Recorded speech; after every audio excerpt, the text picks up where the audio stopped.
విస్తరి ముందేసి పస్తులు పెట్టావే తీపి వస్తువు చుట్టూ తిరిగే ఈగని చేశావే చీచీ సిగ్గలేని మొగుడు గారండాయ్ గుయ్ గుయ్ గుయ్ గుయ్ అంటూ మీదికి రాకండాయ్ గంపెడి పిల్లలతో ఇంటిని నింపావే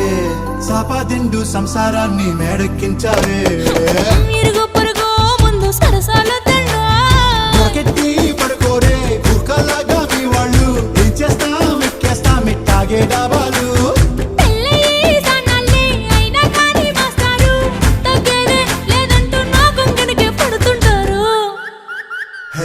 గోదారి గట్టు మీద రామసలకావే